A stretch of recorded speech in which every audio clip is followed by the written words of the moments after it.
Boa tarde. A imprudência de motociclistas aumenta as chances de acidentes no trânsito.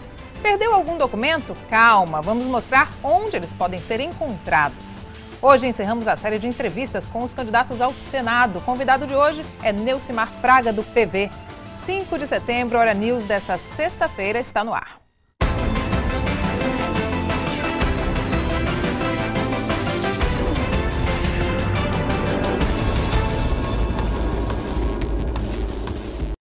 Uma pessoa morreu e pelo menos outras 5 ficaram feridas em um acidente entre 6 veículos na BR-101 em Guarapari na manhã de hoje. Segundo informação da Polícia Rodoviária Federal, o motorista do Sonic tentou cortar a fila de carros, mas bateu no Fiat Uno, que colidiu com o caminhão. Com a batida, o caminhão tombou na pista, derramando areia no asfalto.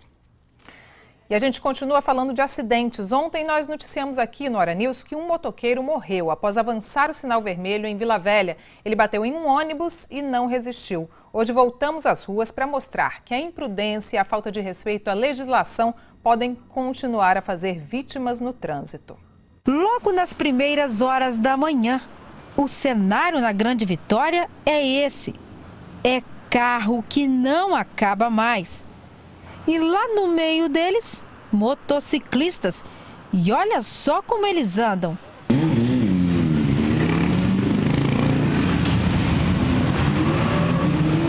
E eles admitem a pressa no trânsito. Mano. Alta velocidade? 80, 90 até 100. Mas por que essa velocidade? Adiantar o serviço, né? Não corre risco? Muito. A frota de veículos na região metropolitana cresceu e aumentou também a imprudência de motoristas e principalmente motociclistas no trânsito. Por outro lado, a falta de uma melhor sinalização nas principais vias e até nas estradas. É por essas e outras razões que as estatísticas de acidentes graves envolvendo principalmente motos também aumentou. Pelas ruas da capital, é fácil encontrar quem já tenha sido vítima de acidente. A mulher não deu seta e eu bati na lateral do carro. Você usava os equipamentos de proteção? Sim. O cara me fechou, ele estava na pista assim, foi ultrapassar no lugar proibido e eu estava fazendo corredor, acabei que eu bati do lado dele, capotei. Mas... E atravessar no corredor é um risco, né? É verdade, não pode. De janeiro a julho desse ano, foram 3.226 acidentes na Grande Vitória, quase 2.400 vítimas e 32 mortes com motociclistas. São quase 4,5 mortes por mês envolvendo motociclistas, né? Que diz respeito à legislação de trânsito da maioria das vezes. E nisso daí a gente verifica que a maioria dessas mortes envolvendo motociclistas são jovens, em idades de 22 a 30 anos. Repare nessas imagens o impacto da batida entre uma moto e um ônibus. Rogério Brito, 33 anos, estava em alta velocidade. Avançou o sinal vermelho, bateu no coletivo e morreu na hora. O acidente foi numa rodovia movimentada de Vila Velha, resultado da imprudência do condutor. No chão, o capacete de proteção. Mas repare que Rogério usava chinelo para pilotar, o que é proibido pela legislação de trânsito. Fica um conselho a quem pilota motocicleta: os motociclistas têm que ter o máximo de atenção possível, porque ele não pilota só para si, pilota para os outros também. E se atentar, nem que sejam os mínimos de segurança possível, como calçado, viseira, capacete afivelado na jugular e vários outros procedimentos que normalmente deveria ser passado isso com mais frequência, mas não são passados. Segundo a Associação Brasileira de Medicina do Tráfego, cada vítima de acidente pode gerar mais de R$100 mil para os hospitais públicos. É de assustar. Se for necessário, por exemplo, internação de longo prazo em UTI, se for necessário, por exemplo, uma cirurgia com materiais de alto custo, por traumatismo, seja placas, seja próteses, esse custo pode chegar facilmente a mais de R$100 mil. O melhor mesmo é ter atenção redobrada. qualquer acidente de motociclista pode levar a traumatismos graves. Então, todos temos que dirigir para nós e para os outros, e com prudência. De preferência, no caso dos motociclistas, muito cuidado, não trafega no corredor com os carros em movimento, né? Prudência é importante muito mais para os motociclistas. Mas acredite, no meio de tanta imprudência, ainda tem gente que nunca sofreu acidente. Não, porque eu ando sempre com atenção. Então quer dizer que os equipamentos são importantes para não dar acidente? Isso, com certeza. Desde que você esteja equipado, compatível com a via, nada te acontece. E respeitar os limites de velocidade. Todo cuidado é pouco e a prudência é fundamental no trânsito. Vai viajar, mas ainda não tirou o passaporte? Para reduzir o tempo de espera pelo documento, a Polícia Federal realiza um mutirão até o dia 19 deste mês. São cerca de 3.000 vagas extras para quem deseja tirar ou renovar o passaporte. Foto de princesa porque o sonho acaba de começar. Nas férias, as gêmeas Lara e Beatriz, de 5 anos, vão conhecer a Disney. E o primeiro passo é tirar o passaporte. Você quer ir para Disney mesmo? Sim. Por quê? Porque eu gosto das princesas. Antes a gente estava olhando para poder marcar e estava demorando até 2 meses. Agora você consegue para a semana que vem. É bem prático, né? É bom. A família vai poder realizar o sonho das meninas. Toda criança, né, mais ou menos nessa idade, está bem na fase de princesa. Tem que quebrar o cofrinho e né, tá tudo planejado. Por dia, a Polícia Federal no Espírito Santo recebe 150 pedidos de emissão do documento. E com tanta gente querendo viajar, foi necessário fazer um mutirão. Até o dia 19, devem ser realizados mais de 350 atendimentos diariamente. Quando a agenda chega, a data de agendamento fica meio intolerável, assim, muito tempo entre você fazer o seu cadastro e a primeira data de agendamento disponível, a gente usa de alguns artifícios como o mutirão, que é trazer servidores de fora do estado para estender o horário de atendimento e conseguir enxugar essa agenda de atendimento. E se você também está pensando em viajar, dar início ao processo de emissão de passaporte é muito simples. Basta ir até o site da Polícia Federal, preencher um cadastro, imprimir o boleto de pagamento da taxa de R$ 156 e agendar o atendimento num dos postos da Delegacia de Imigração. É só comparecer no dia marcado com documento de identidade, CPF, título de eleitor e comprovante de voto, documento de quitação com serviço militar obrigatório e comprovante de pagamento da guia. Aqui os atendentes conferem os dados, fazem a foto do passaporte e cadastram as digitais. Como nunca é tarde para viajar, aos 83 anos, Dona Lourdes não perdeu tempo. Vou dar um passeiozinho, Conhecer Portugal. Conhecer Portugal, se Deus quiser. Depois do atendimento é só aguardar. Em 6 dias úteis o passaporte fica pronto. O que você está esperando? Nada de deixar para tirar o documento em cima da hora. O brasileiro tem esse péssimo hábito de deixar tudo para a última hora. Muitas pessoas só prestam atenção no passaporte quando já estão arrumando as malas. E tem que ser o contrário. A partir do momento que a pessoa começa a amadurecer a ideia de fazer uma viagem internacional, a primeira coisa que ela tem que prestar atenção é no passaporte e se o local que ela pretende viajar exige visto. Isso aí tem que ser as primeiras medidas que a pessoa tem que tomar. Com o passaporte em mãos, só falta arrumar as malas. Só aguardar o dia e arrumar as malas. Lembrando que o mutirão vai até o dia 19 deste mês, das 6 da tarde até as 10 da noite. No próximo bloco, a quinta e última entrevista com os candidatos ao Senado. Hoje eu converso com o Neucimar Fraga, do PV. É um instante só.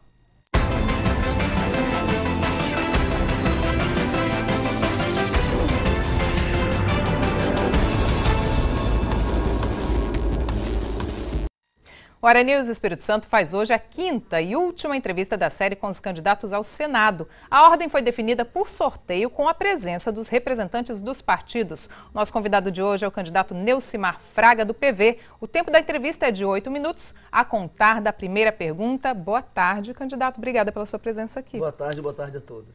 Candidato, quando o senhor era deputado federal em 2003, o senhor apresentou um projeto de lei que poderia ser apelidado de cura gay. Por quê? Por se tratar por defender, né, o tratamento gratuito pelo SUS para quem voluntariamente optasse pela mudança de opção sexual, da homossexualidade para a heterossexualidade. O projeto foi arquivado, né, a proposta foi rejeitada e arquivada na Câmara, mas a questão que eu faço para o senhor é a seguinte: para o senhor, a homossexualidade pode ser vista como uma doença?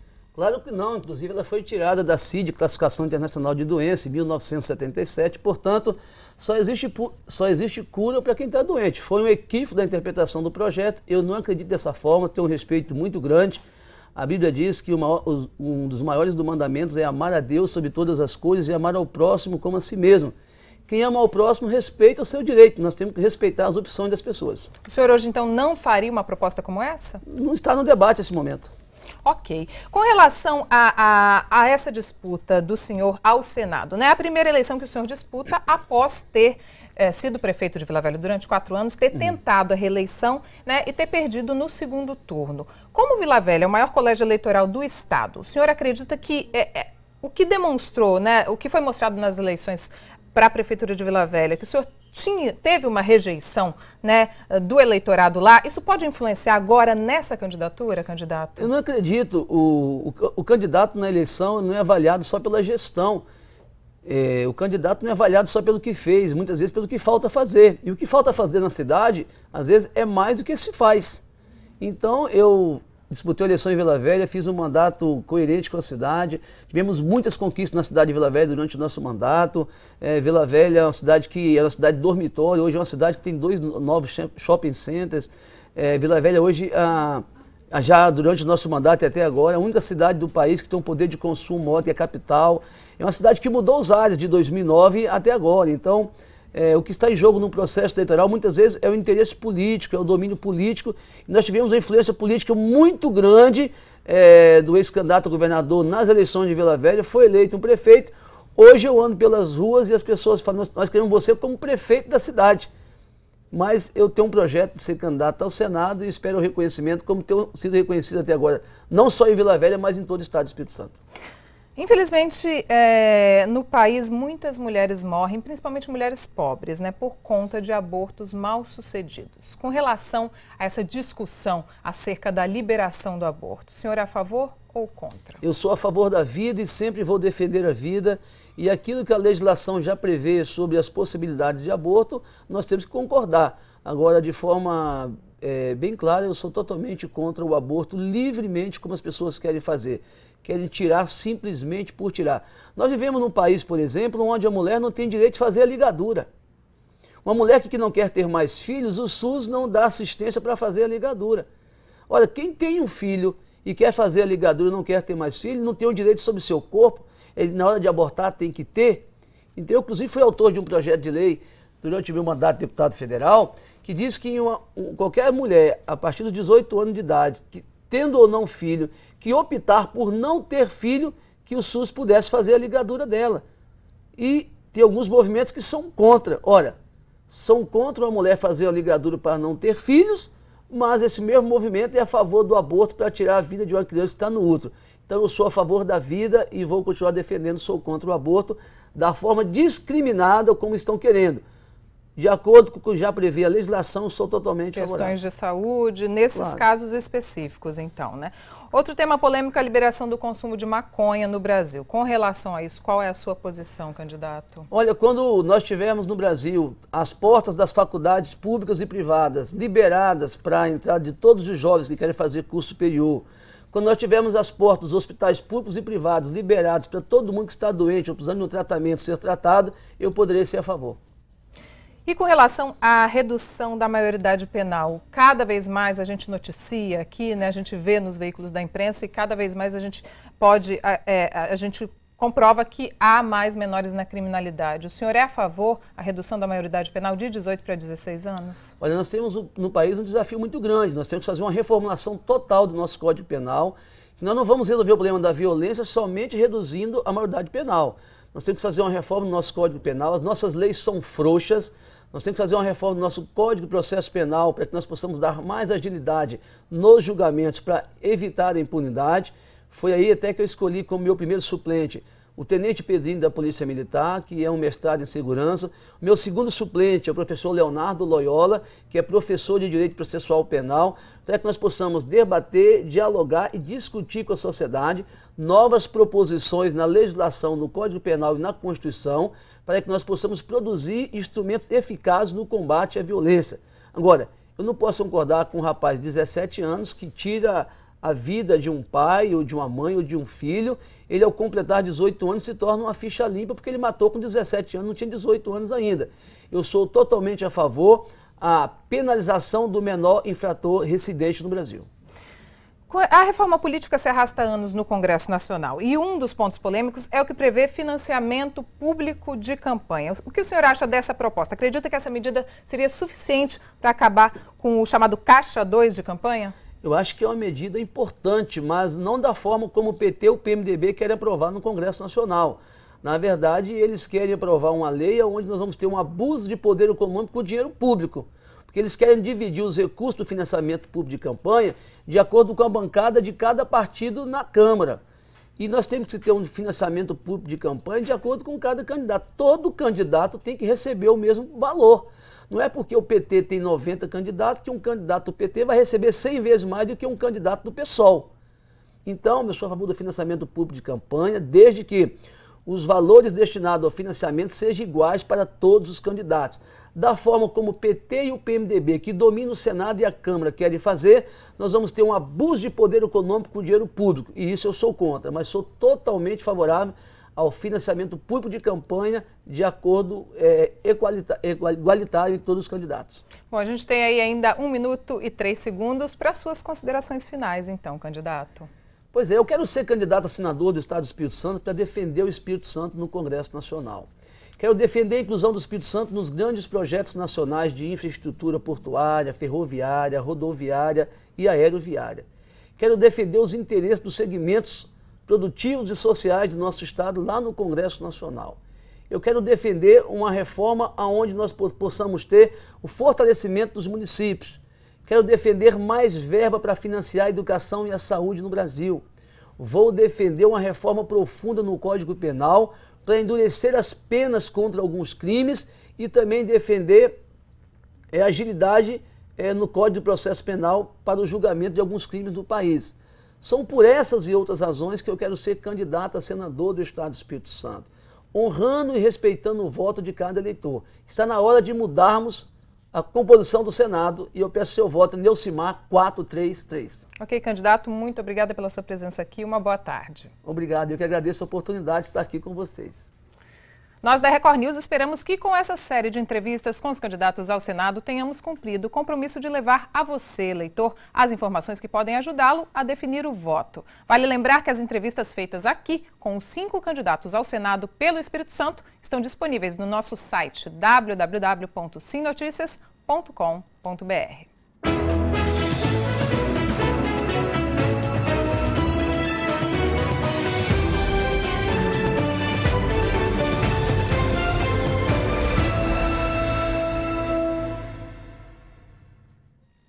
Você acompanha agora a agenda de campanha de hoje dos candidatos ao governo do estado.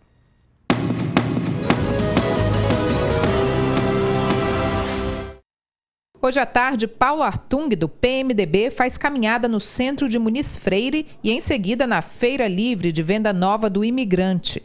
À noite, Artung se reúne com lideranças na Casa da Cultura de Venda Nova do Imigrante.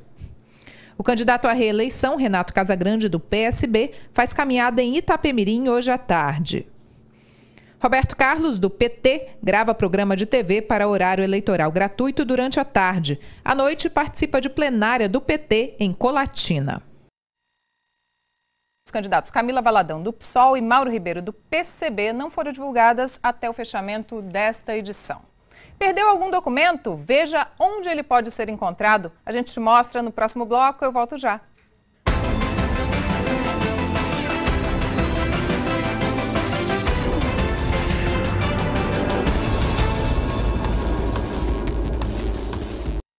Estamos de volta com a Hora News Espírito Santo e você confere agora as temperaturas para a tarde desta sexta-feira na sua região. Máximas de 22 graus em Vitória e Vila Velha, mínimas de 18 graus em Guarapari e 13 em Santa Teresa. Está chegando a hora, tem novidade vindo por aí, do Espírito Santo para todo o Brasil. É isso mesmo, a partir da próxima segunda-feira, as notícias do nosso estado vão ser destaque em todo o país. É a primeira vez que uma emissora capixaba passa a fazer parte da grade diária nacional de jornalismo de uma TV aberta. Outros países da Europa e África também vão acompanhar as nossas notícias. Então não se esqueça, dia 8 de setembro, Hora News Espírito Santo em rede nacional, de segunda a sexta-feira, sempre às 7 da noite. Uma pesquisa mundial mostra que o Brasil é o país com o maior índice de professores que sofrem algum tipo de violência. O levantamento mostra que 12% dos profissionais brasileiros são ameaçados ou agredidos pelo menos uma vez por semana. Esse é o assunto da nossa enquete.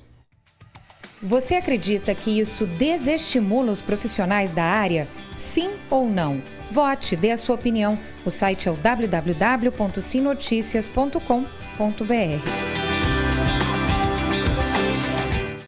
E devido à série de entrevistas com os candidatos ao Senado, hoje não teremos a tradicional esquina da Record News. Mas no próximo dia 12, como você está acostumado, pode agendar, que tem atração musical aqui no Hora News. Esquecer os documentos em um ônibus ou perder a carteira na rua, uma baita dor de cabeça, né? Mas se esse é o seu caso, calma. Os seus documentos podem estar na Casa do Cidadão aqui na capital. Olha só. Quantas vezes você perde um documento importante e nem se dá conta? Depois, não sabe nem onde procurar. Você já perdeu algum documento? Já. E aí, o que você fez? Eu fiz a ocorrência, porque a identidade, CPF, né? Aí eu tive que fazer a ocorrência para se caso alguém fazer alguma compra, algum roubo a mais e usar meus documentos, né? Muita gente acaba deixando para lá, fica sem o documento um tempão ou acaba fazendo outro. Muitos acabam parando até no lixo. Você já encontrou muitas vezes documento perdido aí durante as varrições? Já, de vez em quando a gente encontra sim. O que o senhor faz? Geralmente quando eu consigo achar o telefone eu ligo, né? Entendeu? Ou então eu entrego lá pro meu encarregado, ele passa pro superior, não tem? Aí ele toma as providências dele. Mas o que será que acontece com esses documentos perdidos? Simplesmente se perdem e são esquecidos para sempre? E se você encontra o documento de alguém, o que faz com ele? A Casa do Cidadão, que fica aqui em Maruípe, em Vitória, é uma boa opção para achados e perdidos. A casa recebe por mês cerca de 30 itens, entre CPFs, identidades, várias carteiras de trabalho, e elas ficam guardadas aqui, até o prazo de validade do documento. Foi neste amontoado que a Fernanda encontrou o dela, perdido há 5 anos. A minha identidade estava na carteira do meu marido. Ele perdeu a carteira no show, com os documentos dele e o meu. Um amigo meu me ligou, falou assim: Fernanda, você perdeu um RG? Eu falei: nossa, perdi há muito tempo, por que você achou? Aí ele falou assim: eu perdi uns documentos, entrei no site da prefeitura e fui na lista da Casa do Cidadão. E vi seu nome lá, dizendo que você perdeu um RG. Aí eu fiquei assim, né, nem acreditei. O achado veio numa boa hora. Mês passado, eu comecei a fazer uma seleção para o emprego. Aí, quando foi ontem de manhã, me ligaram avisando da contratação e pedindo para eu levar os documentos. Aí, que eu fui pegar os documentos, precisava, era imprescindível levar o RG. Além de habilitação e tudo mais. E sem contar que minha habilitação venceu e eu estou renovando. Aí eu tive que... Lembrei do que meu amigo me ligou e falei assim: vou lá na Casa do Cidadão. Aí cheguei lá, meu RG estava lá. Quem achar um documento perdido, quem perde também, a gente tem uma lista, né, no site da Prefeitura de Vitória, que é atualizada todo mês. Então, assim, as pessoas que acharem podem nos procurar trazendo os documentos, e aqueles também que tiverem perdido podem nos procurar, vir pessoalmente, ligarem, né, para o telefone 3382-5515 ou entrar no site da Prefeitura, que tem a lista atualizada lá. E se você perdeu alguma coisa no Transcol, ainda há esperança. Essas gavetas da Ceturb estão cheias de itens perdidos nos ônibus e nos terminais. Aqui chega de tudo: identidade, título de eleitor, carteiras inteiras, até dinheiro, receitas médicas e exames. É importante que as pessoas tenham em mente que ela pode perder um documento.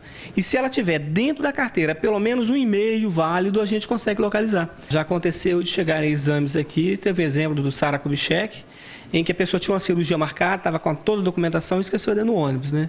Nós fizemos contato com São Paulo, eles fizeram contato com um indivíduo aqui em Vitória, e ela veio buscar para fazer o exame do filho, que seria uma cirurgia, perdão, do filho que seria na semana seguinte.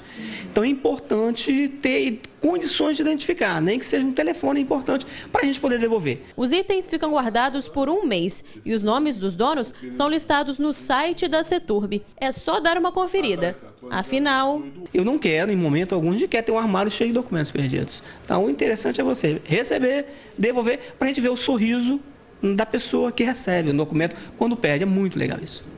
É isso aí. O Hora News Espírito Santo termina aqui. Outras notícias você confere ao longo da nossa programação e na edição do Hora News das 7h. Uma boa tarde e um ótimo final de semana para você. Record News, a líder em notícias.